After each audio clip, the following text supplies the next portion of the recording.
I presently have PhotoPaint open, and I've gone ahead and opened a raw camera file. And of course, by default, as with CorelDRAW, all raw camera files will open up in the Camera Raw Lab for you to make any required adjustments before moving ahead with any design work.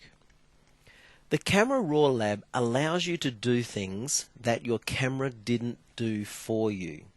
In other words, if you choose to set your camera to save your images in a raw format, what you're doing is you're taking the decision making away from the camera and allow it so that you yourself can make those decisions, and that is a very good thing to do. If your camera is set to capture images and convert them to a JPEG, TIFF or some form of bitmap format, there is a compression being applied, and that means that you're losing image quality and integrity. And it does that so that you can save lots of photos within the memory of the camera. Of course, raw camera files take up a lot more disk space. So we've got an image here, and it was around about a 6 megabyte image, just to give you an idea of the file size. And it does need some color correction, so we're going to work our way through the Camera Lab. How does it work, and what are the things we should be looking for? Well, before we start adjusting our image, we need to decide 48-bit or 24-bit. Now remember, we're using a raw camera file because it contains so much color information for us to be able to work with. So dropping from 48 to 24 does mean you will lose information. However, I have to admit the outcome still is a very good quality outcome. But of course, for the best outcome, 48-bit is the way to go. I will note for you right now, you will need to go to 24-bit mode for a number of effects within both PhotoPaint and CorelDRAW. So if ever you see them grayed out, it may be because you need to swap from 48-bit to 24-bit mode. Well, we need to start on the first page, the Color tab, and start with white balance. Well, as shot from the drop-down menu is as shot, as you can see. Auto allows the lab to make some decisions for you and do it automatically. I'll choose that option. Look, a very, very light blue cast was placed over the image. From my perspective, it didn't really do anything that I would want to work with. If you choose the other options, say for example tungsten, it will throw a very blue cast, and something like shade will be a more yellow cast. Well, none of those are particularly what I want to work with, so what I might do is try the eyedropper option. Effectively, this allows you to perform your own white balance. If you select the eyedropper tool, the idea is click in the whitest, most colorless area of your image. And you'll find this is what you do with some video cameras and expensive digital cameras. You hold up something white and you adjust the light balance against that white object. So I'm going to click right here and see what the system does, and it has thrown a real blue cast. Well, I don't really agree with that, not what I'm looking for, so I'm going to for right now reset to original. The next area is temperature. Effectively, this slider allows you to change the major cast of color over your image. For me, I actually believe there's a slight blue cast over this, so I'm going to move away from the blue end and more toward the magenta yellowy end. The tint slider is almost a fine-tune adjustment of the temperature. As I move the tint, you'll notice the color of the temperature above change. So as I move to the right, the temperature is becoming quite yellow in toward there. Well, I still think I do need to move toward yellow, or ochre I would call it. And notice how the green in the background actually looks a lot more green now. Well, let's think about that.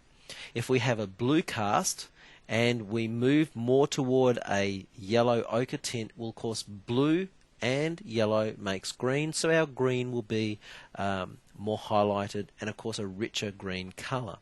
Notice the histogram. The green level has increased. Saturation really will make your image look more vivid in one direction or pale in the other direction. But for right now, I'm going to reset to original, and I would just minutely adjust that one and minutely adjust to about there, and that would be my temperature and tint adjustments for the moment. Let's go ahead now and look at the lighting area. The next three sliders we're working with are all really to do with lighting. At this point, it pays to watch your histogram and to watch these two little hints buttons, if you like, or actually they're warning buttons, and I'll show you how they work in a moment. For me, I always like to go to an extreme just to see what something does. And in going to the extreme, you'll immediately notice the hints option. This particular one here says we're now clipping the image, and really we can see that. If I just zoom in a little, zoom back out there, see all of this white in here? That is the clipping that this is referring to. In fact, if you click on the little hint button, it will colorize with that pink there all of the areas that are being clipped, and basically it's the whole image, as you can see. So exposure, be careful of it. Let's go to say 0.6 and see what that looks like. Well, even though I've come down so far, according to the hints, well, it's still overexposed. Let's come down a little lower, 0.3.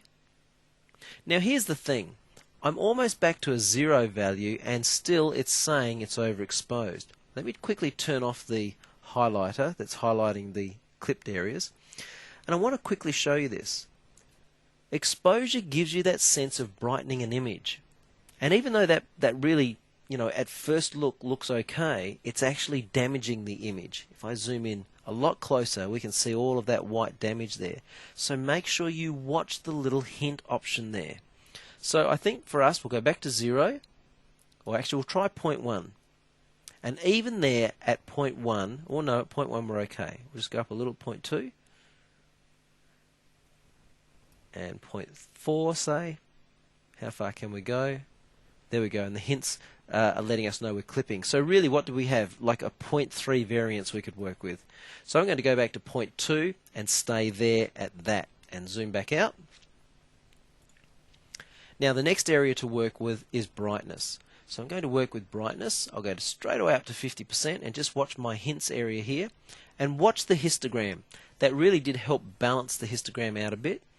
Our perfect histogram would be effectively starting right in the left hand corner all the way over to the right hand corner with even color balance throughout.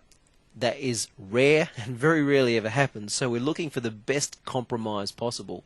As I move brightness to the right, well, of course I'm going to shift colors to the right, so be a little careful. And that looks okay, so I'm going to create a snapshot. So click create snapshot, and I've got a reference to come back to at this point.